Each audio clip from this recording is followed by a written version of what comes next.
"Wahai Abu Umamah, kenapa aku melihat kau sedang duduk di luar waktu sholat?" Ia menjawab, "Aku bingung memikirkan hutangku, wahai Rasulullah." Beliau bertanya, "Maukah aku ajarkan kepadamu sebuah doa yang apabila kau baca, maka Allah Ta'ala akan menghilangkan kebingunganmu dan melunasi hutangmu?" Maka ia menjawab, "Tentu wahai Rasulullah." Beliau bersabda, "Jika kau berada di waktu pagi maupun sore, bacalah doa ini."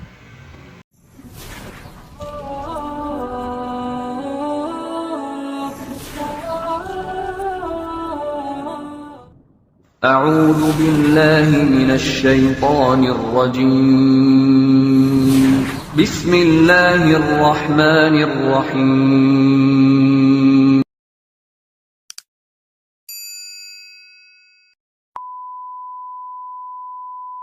Assalamualaikum warahmatullahi wabarakatuh. A'udzu billahi minasyaitonir rajim. Bismillahirrahmanirrahim. Alhamdulillahi rabbil alamin. Wa bihi nasta'inu ala umuri dunya waddin. Wassalatu wassalamu ala sayyidina Muhammadin asyrafil anbiya'i wal mursalin wa ala alihi wa sahbihi wa man tabi'ahu ila yaumiddin. Qala rabbi shrah li sadri wa yassir li amri wa ahlul 'uqdatam min lisani yafqahu qawli. Pertama, mari kita haturkan pujian kepada Allah Subhanahu wa taala dengan mengucapkan alhamdulillahi rabbil alamin.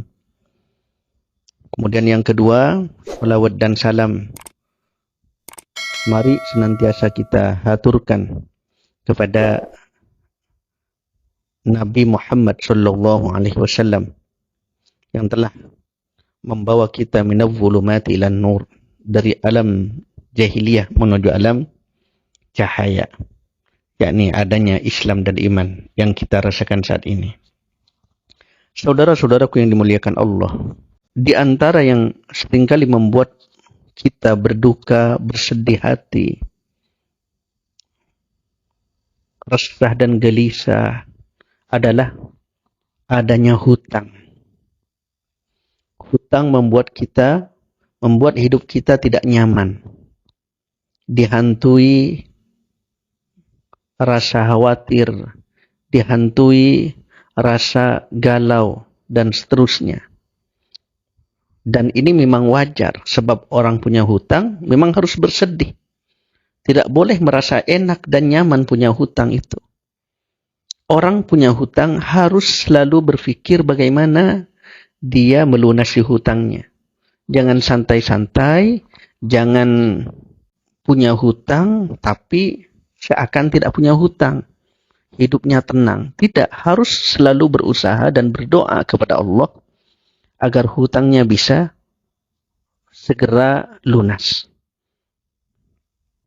Oleh karenanya orang yang punya hutang harus sering-sering berusaha, harus sering-sering minta kepada Allah. Dalam sebuah hadis yang diriwayatkan oleh Abu Daud dari Abu Sa'id Al-Khudri radhiyallahu an, dia berkata, pada suatu hari Rasulullah sallallahu alaihi wasallam masuk masjid. Tiba-tiba ada seorang sahabat bernama Abu Umamah radhiyallahu an sedang duduk di sana. Beliau bertanya, "Wahai Abu Umamah, kenapa aku melihat kau sedang duduk di luar waktu sholat?" Ia menjawab, "Aku bingung memikirkan hutangku, wahai Rasulullah." Beliau bertanya, "Maukah aku ajarkan kepadamu sebuah doa yang apabila kau baca, maka Allah Ta'ala akan menghilangkan kebingunganmu dan melunasi hutangmu?" Maka ia menjawab, "Tentu wahai Rasulullah." Beliau bersabda, "Jika kau berada di waktu pagi maupun sore, bacalah doa ini." Apakah doanya? Doanya adalah, Allahumma inni a'udzubika minal hammi wal hazan wa a'udzubika minal ajzi wal kasal wa a'udzubika minal jubni wal bukhli wa a'udzubika min ghalabatid daini wa qahrir rijal. Ya Allah, sesungguhnya aku berlindung kepadamu dari bingung dan sedih. Dan aku berlindung kepadamu dari lemah dan malas. Dan aku berlindung kepadamu dari sifat pengecut dan pelit. Dan aku berlindung kepadamu dari lilitan hutang dan kesewenang-wenangan.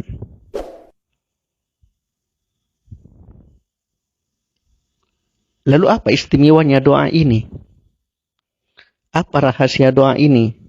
Sampai Nabi menyuruh sahabat Abu Umamah untuk membaca doa ini.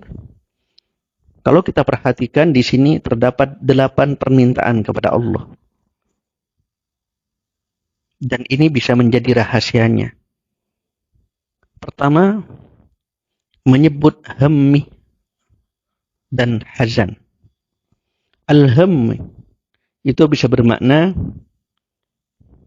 kesusahan, kebingungan, susah, galau, gelisah, itu masuk hammun. Jadi kita minta kepada Allah agar itu dibuang. Kita minta perlindungan agar itu dijauhkan dari kita. Kemudian al-hazan, sedih. Jadi tidak hanya hutang, di sini juga kita minta kepada Allah agar tidak diberi kesedihan. Kita minta perlindungan kepada Allah agar kesedihan kita dihilangkan dari diri kita. Kemudian minal ajzi wal kasal, dari lemah. Lemah untuk berusaha, lemah untuk mencari nafkah.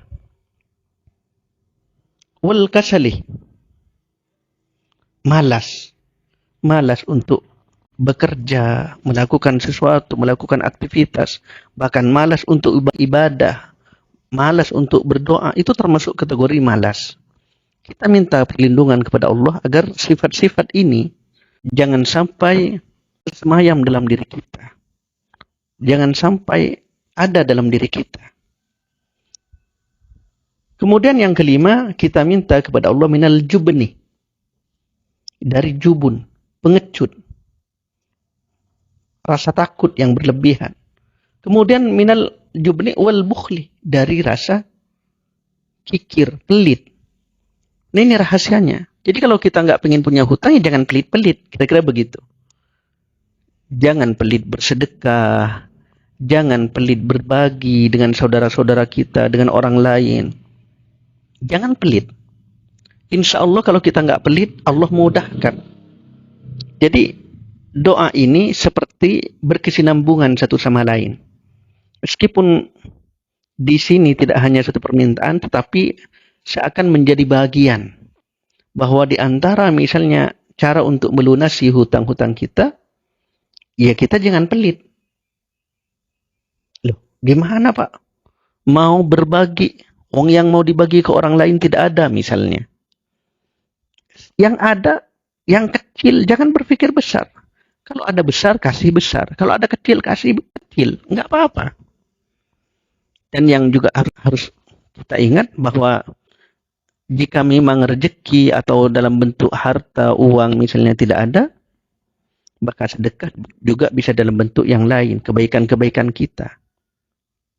Bahkan kata Nabi, jangan remehkan perbuatan baik, walau bisik kita merotin, meskipun dengan satu biji atau satu butir kurma misalnya.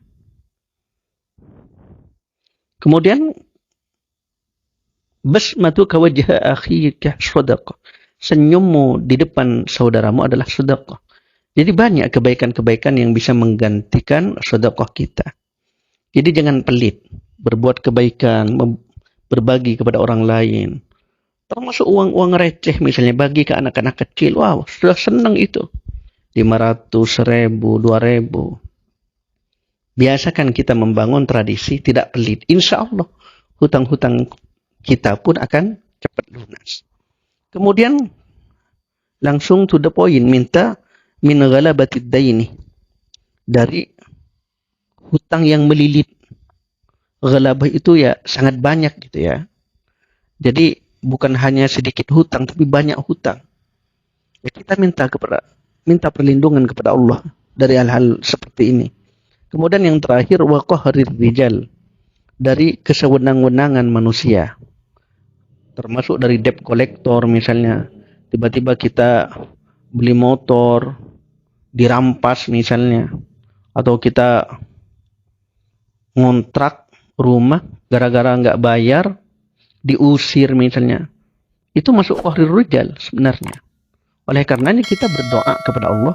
Dengan doa ini, insya Allah kita akan dijauhkan dari hal-hal yang buruk tersebut. Caranya bagaimana? Kata Nabi di sini, bacalah di waktu pagi dan sore. Paling tidak kita baca setelah sholat subuh dan setelah asar. Jadi cara bacanya dalam doa kita biasa. Kita biasa mulai doa kita dengan Bismillah, kemudian hamdalah, alhamdulillahirabbil alamin, kemudian sholawat, Allahumma sholli ala Muhammad kalau yang pendek ya. Setelah itu baru baca doa ini 3 kali. Kenapa 3 kali? Insya Allah dengan dibaca 3 kali akan lebih mudah Allah terima doa-doa kita. Kemudian ketika hendak menutup, jangan langsung selesai baca doa ini, wa qahrir rijal langsung selesai, tidak.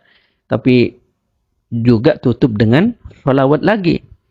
Wa sallallahu ala sayyidina Muhammad wa ala alihi wa sahbihi wasallam misalnya. Atau sholawat yang lain. Kemudian ditutup dengan hamdalah juga. Walhamdulillahi rabbil alamin. Amin. Nah, seperti itu. Itu cara-cara yang perlu kita perhatikan. Jadi selain doa itu sendiri, juga tata cara dan adab-adab bagaimana kita berdoa. Sebenarnya adab-adab berdoa sangat banyak. Bahkan Imam Al-Ghazali dalam kitabnya Ihya Ulumuddin menyebutkan paling tidak ada 10 tata krama dalam kita berdoa kepada Allah. Dan untuk ini mungkin untuk 10 adab ini barangkali insya Allah di lain kesempatan akan kita ulas juga ya. Saudara-saudaraku yang dimuliakan Allah, jangan menyepelekan doa. Karena doa, kata Nabi, ad-du'a silahul mu'min. Doa itu adalah senjatanya orang-orang yang beriman. Selama kita memiliki iman kepada Allah, maka andalkan doa selalu dalam kehidupan kita. Doa apapun, termasuk doa-doa seperti ini.